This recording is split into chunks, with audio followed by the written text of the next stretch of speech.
پانڈے بھیا کی دکان پر پہنچ کر چپکے سے کاؤنٹر کی ایک ڈبیا کو کوٹ کی جیب میں ڈال لیا۔ دل کی رفتار میں غیر معمولی اضافہ ہوا، مگر دل کا کیا ہے، وہ تو دھڑکتا ہی رہتا ہے، آہستہ نہ صحیح ذرا تیز ہی صحیح۔ نوحہ غم اور نغمہ شادی دونوں ہنگامہ پرور چیزیں ہیں، اور ہم اس وقت نغمہ شادی والے ہنگامے کو اپنائے ہوئے تھے۔ دونوں بھائیوں کی شادی ایک ہی جگہ ایک ہی وقت ہو رہی تھی۔ گھمسان کا رن تھا، خوب گل ہوا چخ مچا، ہر کوئی نفسا نفسی اور آپا دھاپی کا شکار ہو گیا۔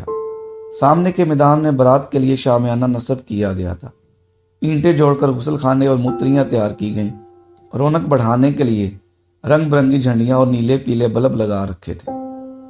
ہر دروازے پر سنہرے حرفوں والا ویلکم کا بورڈ بادل ناخواستہ لٹک رہا تھا، اور مرے پر 100 درے، یہ کہ اس شور میں ایک بگڑا ہوا لاؤڈ سپیکر بھی اسی طرح کھپا دیا گیا جیسے دیوالی کے پٹاخوں میں کسی بہت ہی بھونکنے والے کتے کو پٹا ڈال کر باندھ دیا ہو۔ مجھے جس کمرے میں جگہ ملی وہ ایک جعفری تھی، گھر کے بیرونی برآمدے کے آخری کونے میں۔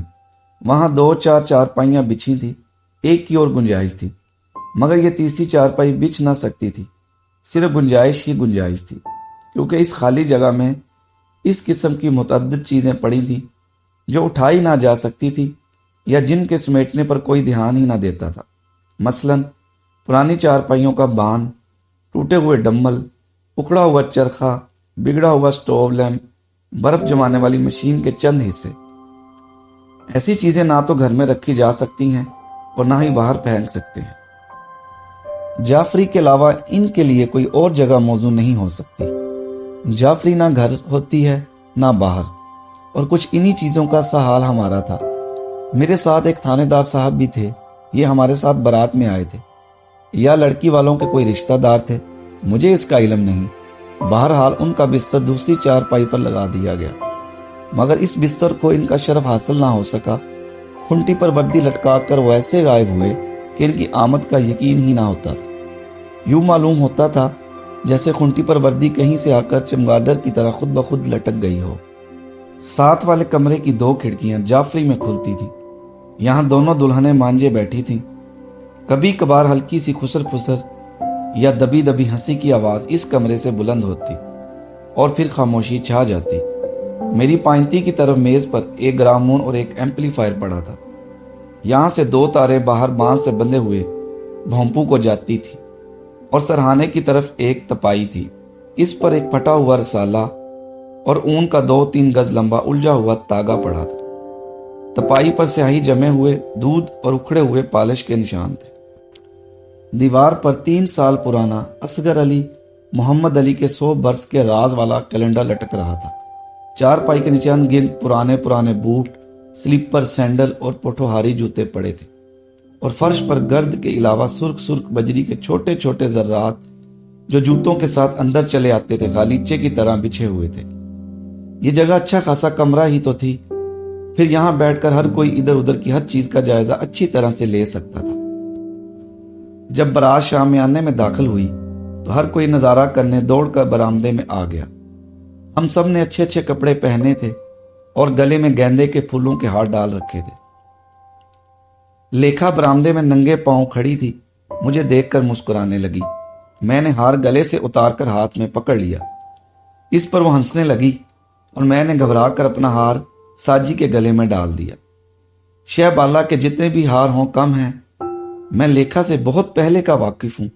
جب وہ 8ویں میں تھی، 9ویں میں ہوئی، 10ویں پاس کر لی، اور جب وہ کالج میں داخل ہونے کے لیے روتی رہی۔ وہ دلہنوں کی سہیلی تھی، میں کئی چھٹیوں میں خالہ کے ہاں آیا کرتا تھا۔ یہیں سے میں اسے جاننے لگا تھا۔ اس کا قد لمبا تھا، رنگ سانولا، ناک بہت ستواں اور نیم باز لمبی لمبی پلکیں بند ہوتی چھوئی موئی کی طرح اتنی پیاری کہ چھو لینے کو جی چاہتا۔ لال قلعہ دہلی کے عجائب گھر میں عین اسی کی شکل کی ایک عرب لڑکی کی تصویر ہے۔ پر دور کیوں جائیے، آپ نے کوئی لیکھا نہیں دیکھی؟ لمبے قد کی، خوبصورت آنکھوں والی، جس کے سر پر ہمیشہ سفید نیناؤں کا منقشین دوپٹہ ہو، بس وہی تو ہے لیکھا، میری لیکھا۔ اسے میں نے جب بھی دیکھا ننگے پاؤں دیکھا۔ جب وہ چلتی تو یوں معلوم ہوتا کہ زمین اس کے ننگے پاؤں چوم رہی ہو، اور جب وہ زمین کے سینہ سے چمٹ جاتے تو ایسے لگتا کہ اب نہ اٹھ سکیں گے، مگر وہ انہیں ایسے جھٹکے سے اٹھاتی کہ اس کی کمر میں ایک لہر سی پیدا ہو جاتی اور وہ ناچتی ہوئی محسوس ہوتی۔ اس کی چال ایک رقص تھی، ایک ناتمام رقص جو ابھی شروع نہ ہوا ہو مگر جسے ختم کرنے کی کوشش کی جا رہی ہو۔ سانچے میں ڈھلے ہوئے پاؤں بے قرار مچھلیوں کی طرح ادھر ادھر تڑپتے رہتے اور ان پر ساٹن کی شلوار کے بھاری پائنچے بھنور کی طرح گھوما کرتے۔ میں جعفری میں بیٹھا ہوا ممتاز کو خط لکھ رہا تھا۔ تھانے دار صاحب کی وردی کھنٹی پر لٹک رہی تھی اور ان کی پیٹی کا وصل اپنے اڈے سے نکل کر میرے سر پر معماروں کے ساحول کی طرح جھوم رہا تھا۔ پرلے کونے میں گرامون پڑا تھا۔ لاؤڈ سپیکر کا مستری کبھی اندر آتا اور کبھی باہر بھونپو کے پاس جاتا، پھر اندر آ کر پیشکش سے پاس پڑے ہوئے آلے میں کچھ ترمیم شروع کر دیتا۔ بھونپو کی آواز ٹھیک نہ تھی۔ بیچارہ مستری صبح سے پنجرے کے شیر کی طرح ادھر ادھر حرکت کر رہا تھا۔ تھک کر اس نے پیچکش پتلون کی جیب میں ڈال لیا اور ساؤنڈ باکس اٹھا کر پھر ریکارڈ کی شروع کی لکیروں پر رکھ دیا۔ کوٹ سے رومال نکال کر ماتھے پر پھیرا اور آرام کرسی پر لیٹ گیا۔ اچانک پھر اچھلا اور باہر بھونپو کے پاس جا کھڑا ہوا۔ اس طرح کے 150-200 پھیرے مار چکا تھا، میل بھر کی مسافت طے کر لی ہوگی۔ میں نے دیکھا وہ بھونپو کے پیچ کھول یا کس رہا تھا۔ میں پھر خط لکھنے لگا۔ وصل اسی حالت میں جھوم رہا تھا اور ایسا محسوس ہوتا تھا کہ اگر میں نے اسے دیکھا تو وہ بجنا شروع کر دے گا۔ برآمدے کے آخری سرے پر بچے کھیل رہے تھے۔ 2 کتاریں تھیں، زرق برق لباس تھے اور ننھے ننھے گیت۔ جب وہ ایک دوسرے کی طرف بڑھتے تو ایسا معلوم ہوتا جیسے رنگ برنگی پریاں جادو بھرے گانے گاتی جھلملاتے ہوئے چراغ لیے پھرتی ہیں۔ لڑکیوں کے بالوں میں ریبن بندھے تھے اور آنکھوں میں سرما تھا۔ لڑکوں کی جیبوں میں کھانے پینے کی چیزیں ٹھسی ہوئی تھی اور ہاتھوں میں ننھی ننھی چھڑیاں تھیں۔ وہ ہم ٹھنڈی موسم سے آئے ہیں کھیل رہے تھے۔ جب ان کا ہنگامہ بہت بڑھ گیا تو بیٹھک کے دروازے سے لیکھا نکلی ننگے پاؤں اور مجھے جعفری میں بیٹھا ہوا دیکھ کر کھسکتی کھسکتی جعفری سے آ لگی۔ میں نے خط لکھنا بند کر دیا۔ لمحہ بھر کے لیے اسے دیکھ کر میں بچوں کا تماشا کرنے لگا۔ ساجی کی باری تھی۔ وہ ایک قدم آگے بڑھا اور جھوم جھوم کر گانے لگا، ہم ٹھنڈی موسم سے آئے ہیں۔ اور پھر ساری کتار کا جائزہ لے کر اس نے لیکھا کی چھوٹی بہن کی کلائی پکڑ لی اور کہا ہم اس کو لینے آئے ہیں، اور اپنی کتار کی طرف لے چلا۔ مخالفوں نے شور مچایا کہ اس کو نہیں، نام لو۔ ساجی پریشان ہو کر ٹکر ٹکر دیکھنے لگا۔ اس کے لیے یہ بہت بڑا صدمہ تھا۔ بڑی بھاری کامیابی 1 منٹ میں ذلیل ترین شکست بن گئی۔ وہ گھبرا سا گیا۔ میں نے میز پر پینسل بجا کر لیکھا کو اپنی طرف متوجہ کیا، جو کھڑکی سے کمر لگائے انہیں دیکھنے میں حد درجہ مشغول تھی۔ وہ مڑی اور مسکرانے لگی۔ اس کا نام کیا ہے؟ میں نے پوچھا۔ روپا۔ وہ پھر مسکرائی اور جھک کر اپنی پنڈلی پر پڑی ہوئی ساٹن کی شلوار کھجانے لگی۔ میں جعفری کی دیوار کے پاس آیا، سوراخ کے پاس منہ کر کے زور سے بولا، ساجی ساجی، ہم روپا کو لینے آئے ہیں، ہم روپا کو۔ اور پھر ایک دم میں نے اپنے منہ پر ہاتھ رکھ لیا۔ مجھے ایسا لگا جیسے میں کہہ رہا ہوں ہم لیکھا کو لینے آئے ہیں۔ مجھے اس طرح دیکھ کر وہ ایک دفعہ پھر مسکرائی۔ بچے شور مچانے لگے، ہم نہیں کھیلتے، ہم نہیں کھیلتے، اور ایک غدر مچ گیا۔ میں اور لیکھا ہنسنے لگے۔ مصری پیچکش لے کر گھبرایا ہوا اندر داخل ہوا اور آئی سی کہتا ہوا پھر ایمپلیفائر پر ٹوٹ پڑا۔ لیکھا نے قہر آلودہ نظروں سے اسے دیکھا اور واپس چلی گئی۔ ننگے پاؤں اور میں لٹکتے ہوئے وصل کو تکنے لگا۔ سامنے دیگیں پک رہی تھی، کھانے پکانے کی چیزیں ادھر ادھر پھیلی ہوئی تھی۔ دن کی روشنی میں آگ کی چمک اور لہسن اور پیاز کی کچی پکی خوشبوئیں کچھ اس طرح سے مل گئی تھی کہ ساری فضا پلاؤ کی ایک بڑی سی رکابی معلوم ہوتی تھی۔ چاولوں کو دم دے رکھا تھا۔ باورچی ٹین کی کرسی پر بیٹھا ہوا پستے کی ہوائیاں کاٹنے لگا۔ اس کے پاس ایک لڑکا کشمش صاف کر رہا تھا۔ 2 اور لڑکے چینی کی رکابیاں گرم پانی میں کھنگال رہے تھے۔ وہ للچائی ہوئی نظروں سے کشمش کو دیکھتے اور حسرت سے اس لڑکے کو جو ہر دوسرے منٹ کے بعد 10-15 دانے منہ میں ڈال لیتا اور پھر انہیں اس پھرتی سے چباتا کہ دیکھنے والوں کو پتہ نہ چل سکے۔ اس نے اپنے سر کو دونوں گھٹنوں میں دبا رکھا تھا باورچی نے پستے کی تھالی زمین پر رکھ دی اور ٹین کی کرسی کی پشت پر پل پڑا۔ وہ ذرا سی دیر کے لیے کسمسائی چرچرائی اور پھر خاموش ہو گئی۔ اس دفعہ مسلم لیگ جیتے گی۔ اس نے پھندنا پکڑ کر ٹوپی اپنے سر سے کھینچی اور اسے انگلی پر گھمانے لگا۔ کیا نام لیگ کا سب سے بڑا افسر آیا تھا؟ ہماری تو ساری کی ساری برادری کیا نام ادھر ہی وہ دے گی؟ اپنے باپ دادا تو سالے ساری عمر بکتے ہی رہے ہیں، پر ہم سے تو وہ نہیں ہو سکتا کہ اتنے رتبہ کے آدمی کی وہ نہ مانے اور دور پلی لے کر بھگت جائیں ادھر۔ اور پھر وہ ٹوپی کو انگلی پر گھماتے گھماتے اونگنے لگے۔ لڑکے نے دونوں ہاتھوں سے کشمش پر دھاوا بول دیا۔ باورچی نے ایک دم آنکھیں کھول لی۔ کھائے جا سالے، تیرے باپ کی گانٹ سے تھوڑی جاتا ہے، پر مجھے یہ بتا، زردے میں تیری ماں کا بھیجا ڈالوں گا۔ لڑکے نے شرمسار ہو کر سارا سر گھٹنوں میں گھسیٹ لیا اور رکابیاں صاف کرنے والے کھلکھلا کر ہنسے اور دیر تک ہنستے رہے۔ ظہیر بھیا جعفری میں آئے، مجھے اس طرح بیٹھا دیکھ کر حیران رہ گئے۔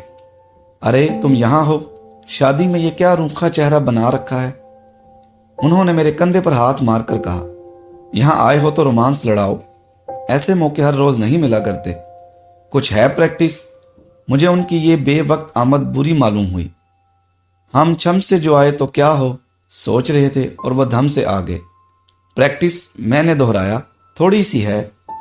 ایف اے کے زمانے میں گرمیوں کی چھٹیوں میں ایک دفعہ رومانس لڑایا تھا۔ شدت کا ملیریا ہوا اور پھر پایوریا ہو گیا۔ پھر سے اس کی جرت نہیں کی، بلکہ تاب ہی نہیں۔ وہ ہنسنے لگے اور سگریٹ طلب کیا۔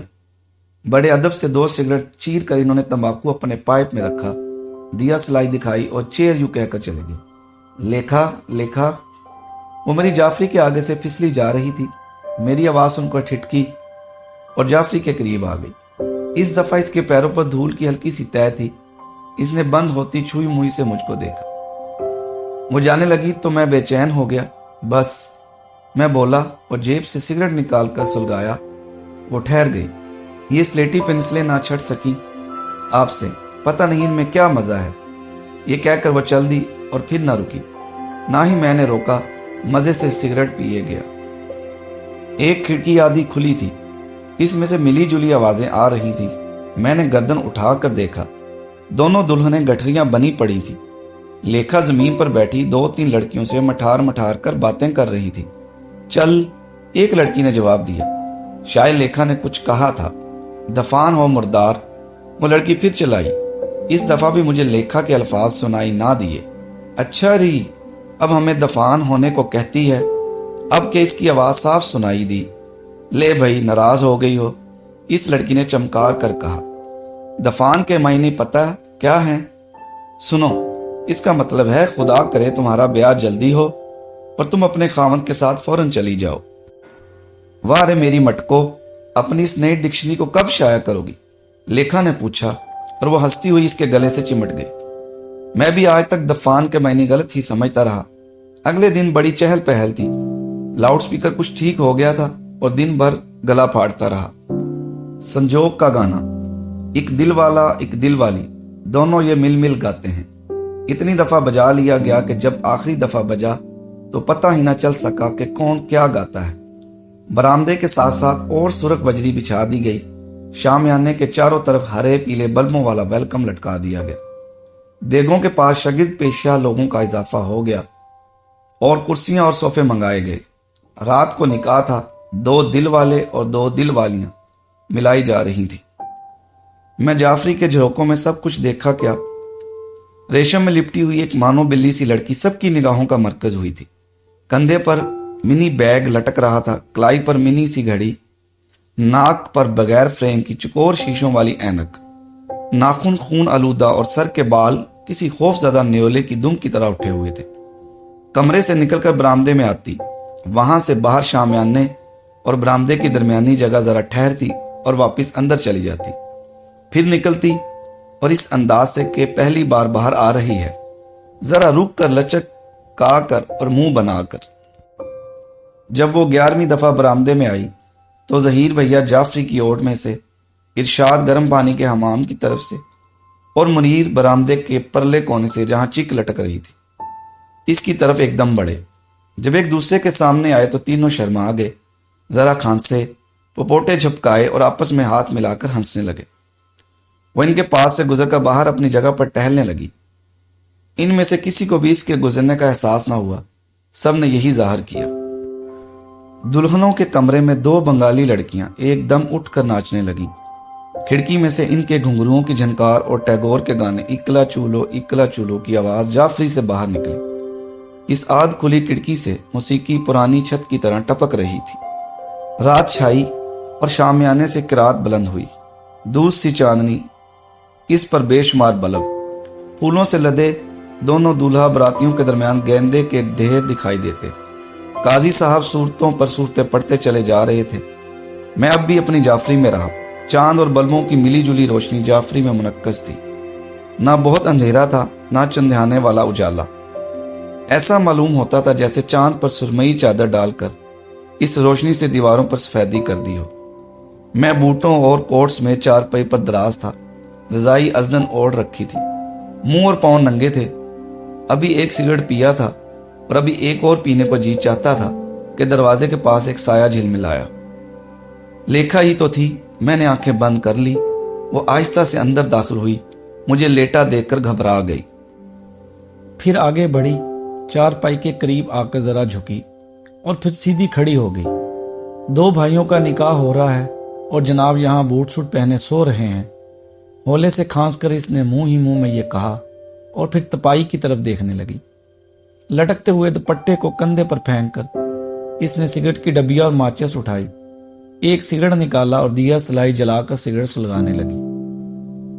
اس ننھی سی لو میں اس کا چہرہ میں نے آنکھ کی جھری میں سے دیکھا، جیسے الحمرا کے کسی بڑے دالان میں ایک بجھتی ہوئی موم بتی کے آگے کوئی لیکھا الف لیلا پڑھ رہی۔ ایک چھوٹا سا کش کھینچ کر اس نے کلے پھیلائے اور پھر فوراً سانس چھوڑ دیا۔ ذرا سی دیر مجھ کو دیکھا، پھر ایک اور کش لیا اور ذرا جھک کر سارا دھواں میرے منہ میں دھکیل دیا۔ شاید ایک دفعہ پھر ایسے ہی ہوتا، مگر نکاح کے چھہارے اوپر اچھل کر شامیانے کی چھت سے جا ٹکرائے۔ مبارکباد کی صدا بلند ہوئی، باجا زور سے بجا، سب اٹھ کھڑے ہوئے اور سٹ پٹائی جلتا ہوا سگریٹ تپائی پر پھینک کر برآمدے میں بھاگ گئی۔ میں اٹھ بیٹھا۔ اس دھندلی روشنی میں بجری کے گالیچے پر ننگے پاؤں کے 3 نشان بے ترتیب بوسوں کی طرح پڑے تھے۔ میں نے تپائی پر سے سلگتا ہوا سگریٹ اٹھا کر اسے دیکھا۔ کارک والی جگہ گیلی تھی۔ میں نے اسے ہونٹوں میں دبایا، کش نہیں کھینچا اور پھر سگریٹ بجھا لیا اور رومال میں لپیٹ کر کوٹ کی اندرونی جیب میں رکھ لیا۔ پھر پاسنگ شو کے باقی ماندہ سگریٹ میں ڈبیا مروڑ تروڑ کر جعفری کے موقع میں سے دور دور تک پھیلی ہوئی دودھیا چاندنی میں پھینک دیے۔